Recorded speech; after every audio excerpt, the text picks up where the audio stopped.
ये आकाशवाणी है। प्रस्तुत है 200 करोड़ कोविड टीकाकरण का लक्ष्य पूरा होने पर विशेष कार्यक्रम। इसे प्रस्तुत कर रहे हैं आकाशवाणी संवाददाता आनंद श्रीवास्तव।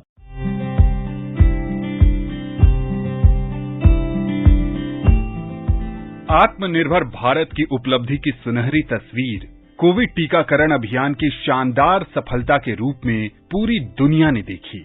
ये कोरोना की खौफनाक कड़वी यादों के बाद भारत के बेहतरीन कोविड प्रबंधन की सफलता की मिठास है। वजह बेहद खास है। भारत ने कोरोना के खिलाफ 200 करोड़ वैक्सीन डोज का ऐतिहासिक कीर्तिमान बनाकर नई इबारत लिखी है। टीकाकरण की ये यात्रा अद्भुत रही है, खासकर जब हम याद करते हैं कि 2020 की शुरुआत में परिस्थितियां कैसी थीं। मानवता 100 साल बाद ऐसी वैश्विक महामारी का सामना कर रही थी। हम सबको याद है कि उस समय स्थिति कितनी अनिश्चित थी, क्योंकि हम एक अज्ञात और अदृश्य दुश्मन का सामना कर रहे थे। महामारी के खतरे के बीच 1 जनवरी 2021 को डीसीजीआई ने स्वदेशी कोवैक्सीन और कोविशील्ड को इमरजेंसी अप्रूवल दिया। इसके कुछ समय बाद 12 अप्रैल को देश में तीसरी वैक्सीन स्पुतनिक वी को भी आपातकालीन मंजूरी दी गई। 16 जनवरी 2021 का दिन उम्मीद की एक नई किरण लेकर आया। इसी दिन दुनिया की दूसरी सबसे बड़ी आबादी वाले देश भारत में कोविड टीकाकरण की शुरुआत हुई। सबसे पहले 16 जनवरी से स्वास्थ्य कर्मियों को टीके लगाए जाने लगे। 2 फरवरी से कोरोना फ्रंट लाइनर्स को टीके लगाने की शुरुआत हुई। टीके की पहली खुराक ने ही कोरोना योद्धाओं का हौसला बढ़ाने का काम किया। दुनिया के सबसे बड़े टीकाकरण अभियान ने गति पकड़नी शुरू कर दी। 18 फरवरी 2021 को ये आंकड़ा 1 करोड़ को पार कर गया। टीकाकरण अभियान के दूसरे चरण में 14 मार्च 2021 से वरिष्ठ नागरिकों को इसमें शामिल किया गया। तीसरे चरण में 1 अप्रैल 2021 से 45 वर्ष से अधिक उम्र के सभी नागरिकों को वैक्सीन लगाने का काम शुरू किया गया। बीते साल अप्रैल में जब भारत में कोरोना की दूसरी लहर आई, तो चौथे चरण के तहत 1 मई से 18 वर्ष से अधिक आयु वर्ग के युवाओं के लिए टीकाकरण की शुरुआत की गई। सभी के लिए सुलभ बनाने के उद्देश्य से 7 जून को सरकार ने सबको वैक्सीन मुफ्त वैक्सीन की पहल की। 21 जून 2021 से इस महाअभियान की शुरुआत हुई। केंद्रीय स्वास्थ्य मंत्री मनसुख मांडविया ने 2000 करोड़ डोज की इस यात्रा को बेहद खास और उपलब्धि भरा बताया है। आज भारत 200 करोड़ डोज टीका लगाने का देश बना है। ये जर्नी को मैं इस दृष्टि से देखता हूँ कि देश में ये जर्नी हमें दिखाती है वैक्सीन रिसर्च से लेके वैक्सीनेशन और सक्सेसफुल वैक्सीनेशन। ये जर्नी से हमें ये प्रेरणा मिलती है कि देश में कभी ब्रेन पावर और मैन पावर की कमी नहीं थी, क्षमताओं की कमी नहीं थी। ये देश में अपार क्षमताओं सदियों से है, पहले से है। सवाल इतना ही है कि उसको कैसे संयोजे, उसको कैसे बाहर लाए, ये अपॉर्चुनिटी को कैसे एनकेज करे, जो मोदी जी ने करके दिखाया। मोदी जी ने जर्नी को मैं इस दृष्टि से देखता हूँ कि जब विश्व में सबसे पहले केस आए थे और इंडिया में सबसे पहले केस दर्ज हुए, मोदी जी तुरंत ही मिशन मोड में आ गए। देश में तुरंत ही साइंटिस्ट लोगों की मीटिंग की, ऑफिसर्स की मीटिंग की, और फ्यूचर में, भविष्य में एक कोविड आगे बढ़ेगा, क्या स्थिति होगी, क्योंकि ये वायरस अननोन वायरस था, कैसा बिहेवियर करेगा वो किसी को पता नहीं था। ऐसी स्थिति में मोदी जी ने समय पर विविध कमेटियों गठित कर दी, एक्सपर्ट कमेटी बन गई, साइंटिस्ट लोगों की कमेटी बन गई, रिसर्च चालू हो गया, और मोदी जी ने उस वक्त ये सोचा कि उसके लिए वैक्सीन की आवश्यकता होगी, और वैक्सीन देश में नहीं बनेगा तो देश का तो इतिहास रहा है कि दुनिया में कोई भी वैक्सीन का रिसर्च होता था 5 साल, 10 साल, 11 साल के बाद देश में वैक्सीन आता था। कोविड वैक्सीन दुनिया में इस तरह से लेट इंडिया में आए तो देश की क्या हालत हो। ये विषय को ध्यान में रखते हुए रिसर्च के पीछे खर्च किया, साइंटिस्ट कम्युनिटी पर भरोसा किया, फार्मा कंपनियों पर भरोसा किया, मैन्युफैक्चरर्स पर भरोसा किया, और आज नहीं केवल देश में इंडिजिनियस वैक्सीन का रिसर्च हुआ, बल्कि इंडियन रिसर्च, इंडियन मैन्युफैक्चरिंग और इंडिया के करोड़ लोगों को आज टीका लग गया है। मैं ऐसा मानता हूँ कि इंडिया में जो वैक्सीनेशन की गति तेज रही, उसके पीछे मोदी जी का कोविड मैनेजमेंट कारण हुआ। केवल कोविड टीका लगना या टीका लगा देना ये काम इतना सरल नहीं होता है। 3 चीज पर काम करना होता है। एक, पब्लिक अवेयरनेस। आज आप देखो डेवलप्ड कंट्री में भी वैक्सीन हेजिटेंसी है और 100% के नजदीक भी नहीं पहुंच पाए। डेवलप्ड कंट्री में भी 70% फर्स्ट डोज तक रुक गया। वैक्सीन का मैन्युफैक्चरिंग करना, केवल वैक्सीन लगाने से 1.5 लाख इतना बड़ा देश, huge big country, huge diversity, उसमें 1,50,000 जितने वैक्सीन सेंटर चालू करना, 5 लाख जैसे जितने वैक्सीनेटर लोगों को ट्रेन करना और वैक्सीनेशन सेंटर तक वैक्सीन टाइम पे पहुंचाना, सिरिंज टाइम पे पहुंचाना। कुल मिला के 11 दिन ऐसे थे जो हमारी 18 महीने की जर्नी में 11 दिन ऐसे थे जिसमें 1 करोड़ से ज्यादा वैक्सीनेशन हुआ। लेकिन आपने देखा होगा कोई जगह पे सिरिंज नहीं होने से वैक्सीनेशन रुका, नीडल नहीं होने से वैक्सीनेशन रुका, मैन पावर नहीं होने से, वैक्सीनेटर नहीं होने से वैक्सीनेशन रुका, ऐसा नहीं हुआ। वैक्सीन नहीं होने से वैक्सीनेशन रुका, ऐसा नहीं हुआ। क्योंकि एक सुचारू मैनेजमेंट उसके लिए बहुत आवश्यक होता है, जो इंडिया में हुआ तब जाके हम सक्सेस रहे। भारत का ये टीकाकरण अभियान उदाहरण है कि अगर यहाँ के नागरिक और सरकार जन भागीदारी की भावना से लैस होकर साझा लक्ष्य के साथ आगे आएं, तो देश बहुत कुछ हासिल कर सकता है। स्वास्थ्य मंत्री मनसुख मांडविया ने बताया कि हर घर दस्तक जैसी पहल ने लक्ष्य तक पहुंचने में अहम भूमिका निभाई और सरकार आने वाले समय में भी पूरी मुस्तैदी से महामारी को नियंत्रित करने की दिशा में काम जारी रखेगी। एक व्यापक अभियान के तौर पे हमने कार्यक्रम लिया। पब्लिक अवेयरनेस के साथ हर घर दस्तक, हर घर में जाके दस्तक लगा के उसको टीका दिया। उसके बाद हर घर दस्तक 2 चलाया। बच्चों को टीका लगना ये बहुत जरूरी है, क्योंकि जून महीने से नया सेशन चालू हो चुका है, बच्चे स्कूल जाने लगे हैं। ऐसी स्थिति में वो इम्यूनाइज हो ये बहुत आवश्यक है और इसलिए 12 से एबव 12 to 15 to 18 सभी बच्चों को टीका स्कूल में जाके, हमारे वैक्सीनेटर स्कूल में जाते हैं, बच्चों को लगाते हैं, कैंप आयोजित करते हैं, बच्चों को लगाते हैं और उसको अच्छा प्रतिसाद मिल रहा है। भारत जैसे देश में जहां अब भी समाज के कुछ तबके में रूढ़िवादिता है, साक्षरता दर कम है, अंधविश्वास है, वहां कोरोना वैक्सीन को लेकर हर तबके का भरोसा जीतना काबिले तारीफ है। 18 महीने में दुनिया की दूसरी सबसे बड़ी आबादी वाले देश में ये कीर्तिमान बनाना बेहतर प्रबंधन और कुशल रणनीति के कारण ही संभव हो पाया। आइए अब बात करते हैं टीकाकरण पर राष्ट्रीय तकनीकी सलाहकार समूह के अध्यक्ष डॉक्टर NK अरोड़ा से और जानने की कोशिश करते हैं कि महामारी के बीच ये उपलब्धि कितना मायने रखती है। डॉक्टर अरोड़ा, इस विशेष कार्यक्रम में आपका बहुत बहुत स्वागत है। शुक्रिया साहब। भारत ने कोविड टीके के दृष्टिकोण से अगर हम देखें तो 200 करोड़ डोज का जादुई आंकड़ा पार कर लिया है। डॉक्टर अरोड़ा, आपको क्या लगता है कि ये जो सफर रहा पिछले 18 महीनों का, कैसे देखते हैं इस सफर को आप? ये गौरवशाली मील का पत्थर अपने साथ बहुत सारी कहानियां लेके आया है। ये कहानी है आत्मनिर्भरता की, आत्मविश्वास की और आत्मसम्मान की। जब 2020 में ये महामारी के बारे में शुरू हुआ, उसी समय शीर्ष नेतृत्व का जो एक गाइडेंस था और उसमें जो डिस्कशन हुआ, उसमें ये क्लियरली निकला कि एक तरफ इस महामारी से बचने का तरीका टीकाकरण रहेगा और दूसरी तरफ ये भी था कि जो टीका है देना और वयस्कों में टीका पहली बार दिया जाएगा, उसके लिए बहुत अच्छी तरीके से पहले से तैयारी करनी होगी कि हम अपने 140 करोड़ जनसंख्या में ये टीकाकरण कर सकें। तो ये सोच पहले दिन से बनाई गई और जिसको कहते हैं एक प्रोएक्टिव और प्रीएम्प्टिव तरीके से 2 क्षेत्रों में एक पूरे वातावरण या इकोसिस्टम में परिवर्तन लाया गया। एक कि किस तरीके से हम एक वैक्सीन निर्माता से वैक्सीन विकासकर्ता और निर्माता दोनों बन जाएं और दूसरी तरफ वैक्सीन को अपने लोगों को एक संयोजित तरीके से दे सके और जल्दी से जल्दी दे सके, जिससे इस महामारी का अच्छी तरीके से मुकाबला किया जा सके। डॉक्टर अरोड़ा, आपसे ये भी समझना चाहेंगे कि भारत जैसे विशाल आबादी वाले देश में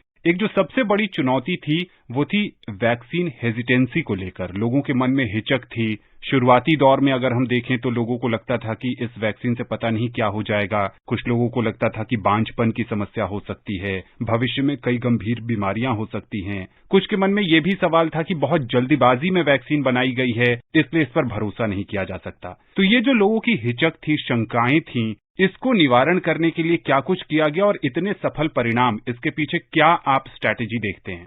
वैक्सीन से संबंधित हिचक को निपटने के लिए ये पहले से ही मालूम था कि जब भी कोई नई वैक्सीन आती है, चाहे वो बच्चों के लिए हो चाहे बड़ों के लिए, कुछ ना कुछ विशेष करना होता है जिससे कि हिचक कम से कम हो। दूसरा ये कि पहली बार वयस्कों को टीका दिया जा रहा था और थोड़ा बहुत जो अनुभव बड़ों में टीकाकरण का था वो 2009, 2010 और फिर बाद में 2011-12 में जो स्वाइन फ्लू और बर्ड फ्लू के दौरान जो टीकाकरण था जिसमें चिकित्सा कर्मियों को टीका दिया गया था, इन सारे अनुभवों को इस्तेमाल किया गया और एक बहुत ही व्यापक कम्युनिकेशन स्ट्रैटेजी बनाई गई।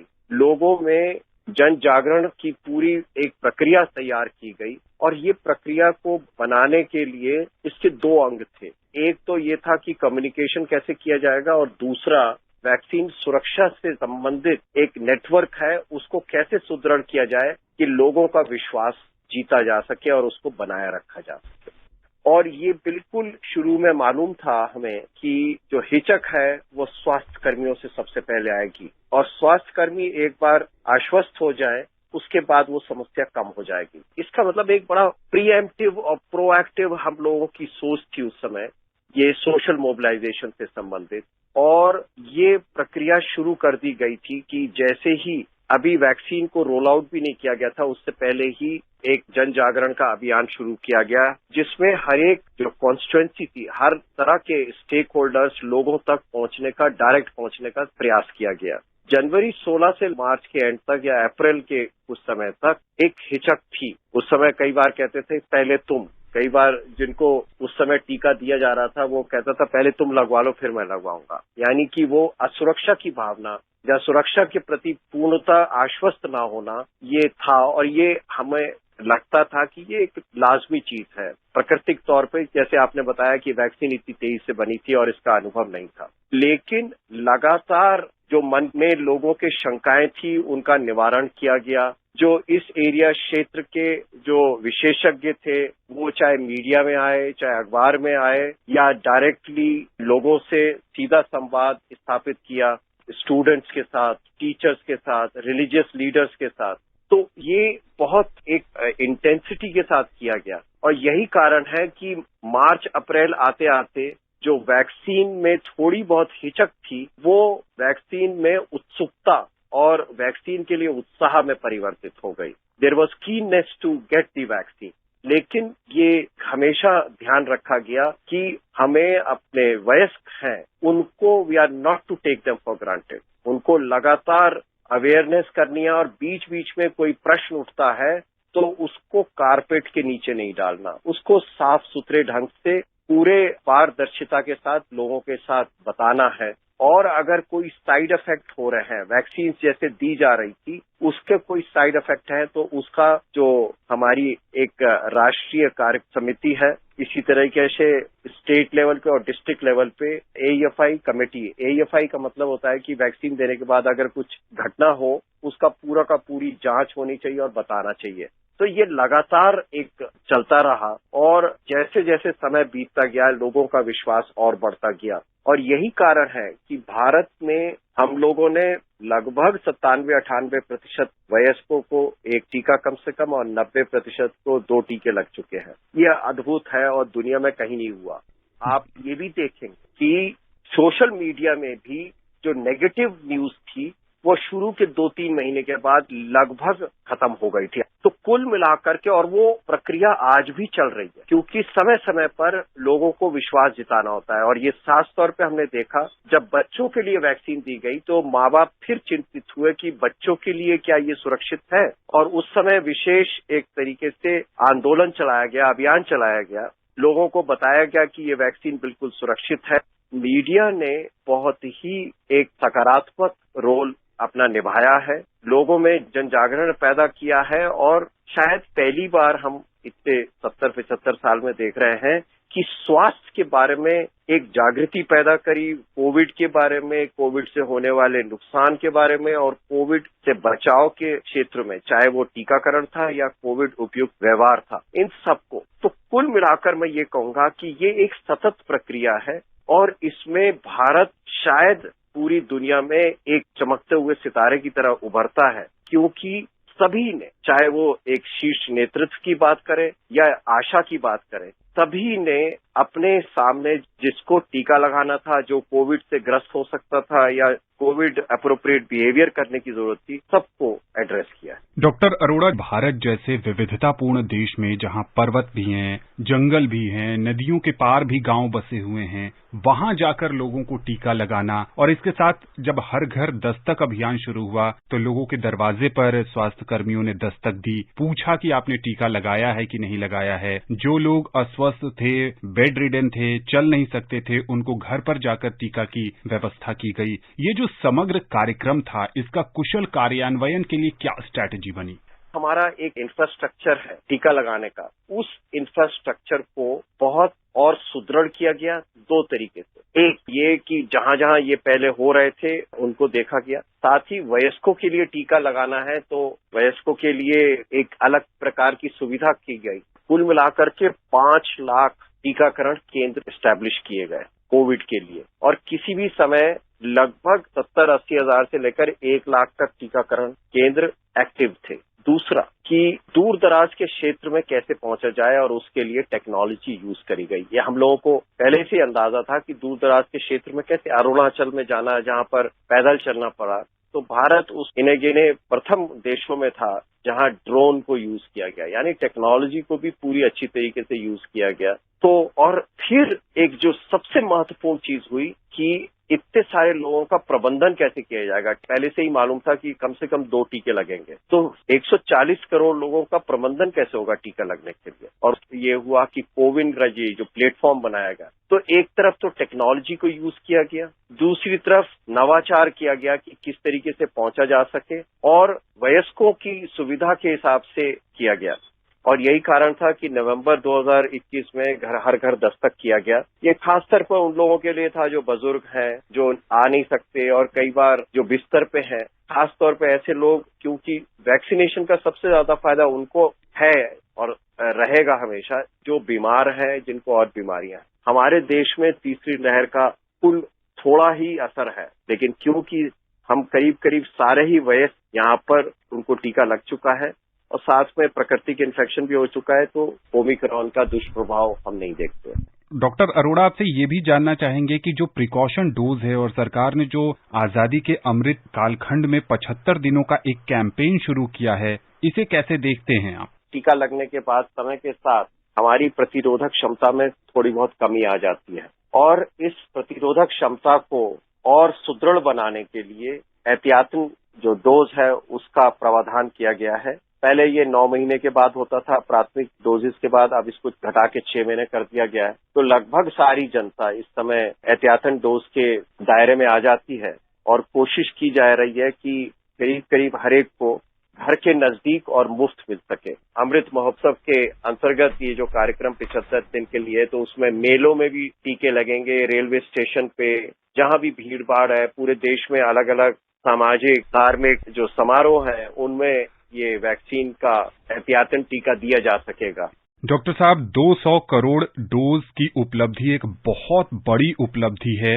यहाँ से आगे की क्या रणनीति है और क्या लक्ष्य है? पहली बात कि कोविड अभी हमारे चारों तरफ है और कोविड वायरस है, वो समय समय पर अपना रूप और स्वरूप बदलता रहता है और उसकी अपनी क्षमताओं में भी परिवर्तन होता है। सौभाग्य से पिछले साल भर में ऐसा कोई नया वायरस नहीं आया जो गंभीर बीमारी करे, लेकिन संक्रमण काफी तेजी से हो सकता है। तो एक तो सावधान रहने की जरूरत है और कोरोना उपयुक्त व्यवहार का पालन करते रहना जरूरी है, खास तौर पे भीड़ भाड़ के क्षेत्र में। दूसरा, ये टीकाकरण अभी जो फिलहाल है, हमारे पास 5-6 नए टीके भारत में निर्मित 5-6 नए टीके भी हैं, उनका भी एहतियातन डोज के लिए और बच्चों के लिए इस्तेमाल हो रहा है और होगा। तीसरी चीज, भारत ने अगली जनरेशन की कोविड वैक्सीन बनाने की दिशा में आगे कदम बढ़ा लिया है। भारत सरकार कुछ कंपनियों को और शैक्षणिक संस्थानों को सहयोग दे रही है कि इस तरह की वैक्सीन बन सके जिसका प्रभाव ज्यादा वायरसेस पे हो और ज्यादा लंबे समय तक रहे, उस बारे में किया गया है। लेकिन यहाँ फिर कहना चाहूंगा कि कोविड अभी है और कम से कम 5-6 महीने जो संयम हम लोगों ने बरत के दिखाया है उसको बनाए रखें। डॉक्टर साहब, अंत में पूरे देशवासी ये जानना चाहते हैं कि जैसा आपने बताया वैक्सीन पर काम हो रहा है, क्या आने वाले समय में कोई ऐसी दवाई भी बन सकती है या फिर नेजल स्प्रे पर भी काम हो रहा है जिसको खाने के बाद ये बीमारी खत्म हो जाए? वो एक सतत प्रक्रिया है कि वायरस इन्फेक्शंस के लिए दवाइयां बनना, क्योंकि वायरस के ऊपर बहुत कम दवाई असर करती है, तो वो काम बिल्कुल देश के अंदर बहुत सारी लेबोरेटरीज में और निर्माता कर रहे हैं उसके बारे में। और साथ ही साथ एक नई तरह की वैक्सीन, आपने नेजल वैक्सीन के बारे में मेंशन किया कि वो वैक्सीन भी है जो शायद ज्यादा प्रभावी रहेगी। अभी उससे आंकड़े आने बाकी हैं, वो भी दुनिया की पहली नेजल वैक्सीन होगी। लेकिन कुल मिलाकर के 3 दिशाओं में काम हो रहा है। एक तो नई वैक्सीन के बारे में, नई दवाओं के बारे में, और इसी तरीके से स्वास्थ्य सेवाओं को सुदृढ़ करने के लिए जो बिस्तर हैं, उनमें जो सुविधाएं हैं आईसीयू की, और साथ ही साथ ऐसे इंस्ट्रूमेंट्स भारत में ही बनाना और डायग्नोस्टिक किट्स बनाना जो आसानी से घर पे हम लोगों के लिए सुविधाजनक तौर पे इस्तेमाल किए जा सकते। डॉक्टर अरोड़ा, इस पूरे विस्तृत टीकाकरण कार्यक्रम में एक महत्वपूर्ण भूमिका निभाने के लिए और इस उपलब्धि तक पहुंचने के लिए आपको बहुत बहुत बधाई, और आकाशवाणी समाचार से बात करने के लिए बहुत बहुत शुक्रिया। शुक्रिया साहब।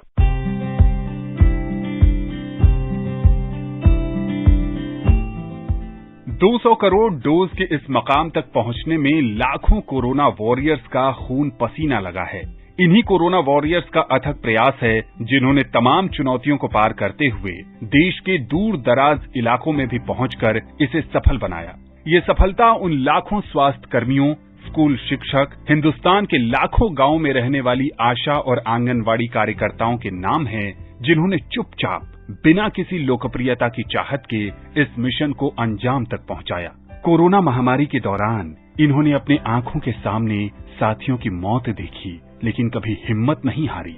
नई दिल्ली के सफदरजंग अस्पताल की डॉक्टर रूपाली मलिक का मानना है कि 200 करोड़ डोज के जादुई आंकड़े तक पहुंचने के लिए जन भागीदारी ने अनुपम योगदान दिया। मैं आप सभी लोगों को धन्यवाद और मुबारक देना चाहती हूँ कि हमारे देश ने 200 करोड़ वैक्सीनेशन के मार्क को अचीव किया है, और जैसा कि प्रधानमंत्री जी ने कहा है, ये एक अनपैरेलल्ड वैक्सीनेशन ड्राइव है स्केल और स्पीड में, यानी कि हम बाकी सभी देशों से बहुत आगे हैं इस वैक्सीनेशन प्रोग्राम में। तो इसके लिए मैं आप सभी को धन्यवाद देना चाहती हूँ, क्योंकि हम सभी की भागीदारी से और साथ में सरकार की मदद से हमने इस इतने बड़े मुकाम को हासिल किया है, और ये हम सबके लिए एक बहुत प्राउड मोमेंट है।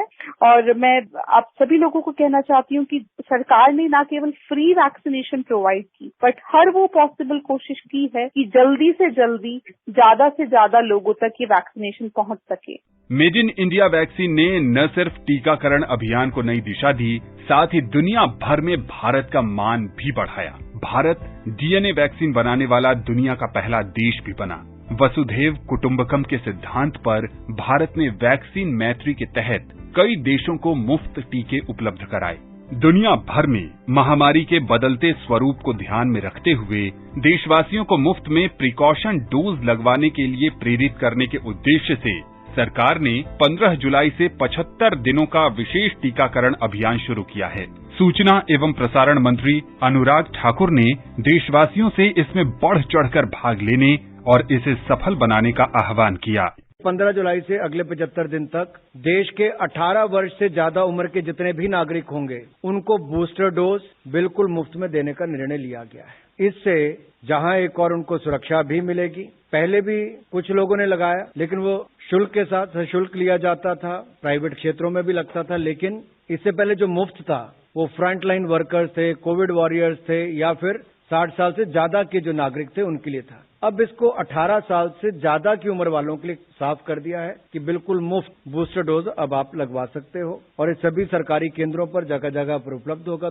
200 करोड़ का आंकड़ा सफर का समापन नहीं है, ये तो एक पड़ाव है। नीति आयोग के सदस्य और नेशनल कोविड-19 टास्क फोर्स के चेयरमैन डॉक्टर वीके पॉल ने कहा कि 2 डोज लेने के बाद अब हम सब की जिम्मेदारी है कि समय पर प्रिकॉशन डोज लें और कोविड के खिलाफ इस लड़ाई को मजबूती प्रदान करें। Precautionary dose is required for someone who has received the first course of 2 doses, and this is a precaution that you should take. So A, you need it if you have elapsed 6 months is the second dose. B, don't delay it. If you are not fully protected, I would request and appeal that please take your precaution dose now that it is even more freely available. Those who are listening, you all play a role, in different role in terms of letting people know, let your family know, let your relatives know, let your co-workers know, and help organize special efforts that the state and the union governments will do, for example, in railway stations, in bus stands, in schools, and so on and so forth, and in village heart, and so on. So be part of this important mission.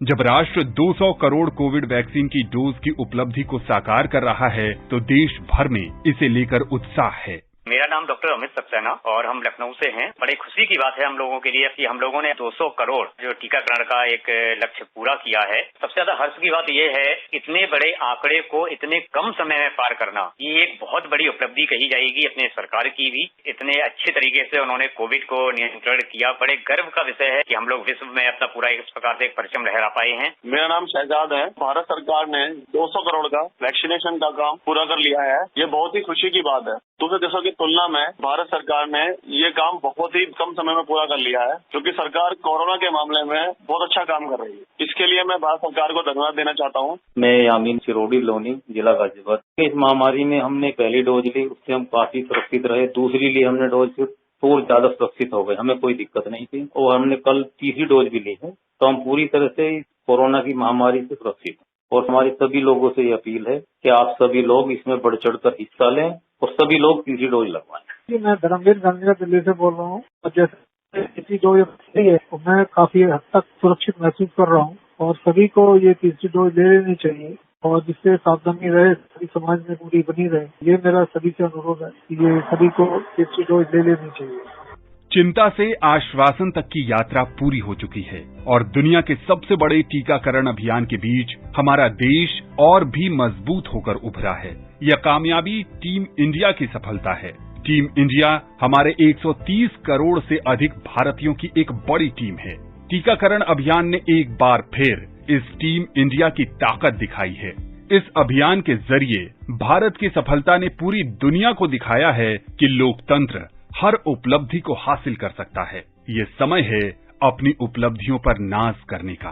Sir Gangaram अस्पताल के वरिष्ठ स्वास्थ्य विशेषज्ञ lieutenant general doctor Ved Chaturvedi ने कहा कि चुनौती अभी खत्म नहीं हुई है और हमें सतर्क रहने की जरूरत है। हम ये ना सोचें कि एक ही चीज है, एक बहुत बड़ा प्रोटेक्शन है, बहुत बड़ी अम्ब्रेला है वैक्सीनेशन, बट हमें और प्रिकॉशंस भी रखने हैं। देखिए, वो दिन हम भूल जाते हैं जब इतने लोगों की मौत हुई, इतने लोग हॉस्पिटल में आए। मैं तो डॉक्टर हूँ, मैंने देखा है। तो वो पूरे प्रिकॉशन हमें रखना है, चाहे वो मास्क हो, चाहे वो सोशल डिस्टेंसिंग हो, चाहे वो बहुत ओवर क्राउडिंग हो, तब ये सक्सेसफुल हो सकता है। क्योंकि इसका पूरा उद्देश्य एक ही है। इसका उद्देश्य है बीमारी से बचना, और बीमारी ये हो भी जाए तो माइल्ड हो। तो ये जो सब चीजें मैंने बताई, वैक्सीनेशन के अलावा भी हमें सतर्क रहना है और सतर्क रहने वाला ही हमेशा सक्सेसफुल होता है। उम्मीद है कि जिस तरह 200 करोड़ डोज का लक्ष्य हासिल किया गया है, उसी तरह बाकी गंभीर चुनौतियों पर भी जीत हासिल कर लेंगे।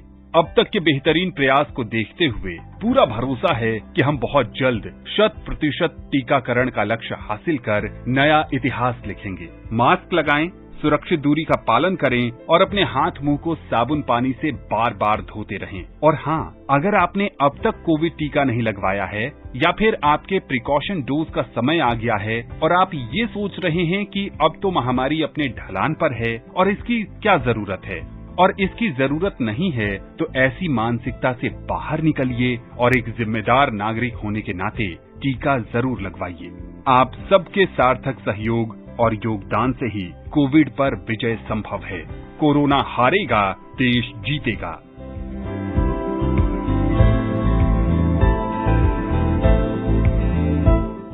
अभी आप सुन रहे थे 200 करोड़ कोविड टीकाकरण का लक्ष्य पूरा होने पर विशेष कार्यक्रम। इसे प्रस्तुत कर रहे थे आकाशवाणी संवाददाता आनंद श्रीवास्तव। ये कार्यक्रम आकाशवाणी की समाचार सेवा प्रभाग द्वारा प्रस्तुत किया गया। इसे आप हमारे mobile app news on AIR और YouTube channel news on AIR official पर भी सुन सकते हैं। इस कार्यक्रम के संबंध में अपनी प्रतिक्रिया आप हमें ईमेल कर सकते हैं। पता है AIRNSDtalks@gmail.com।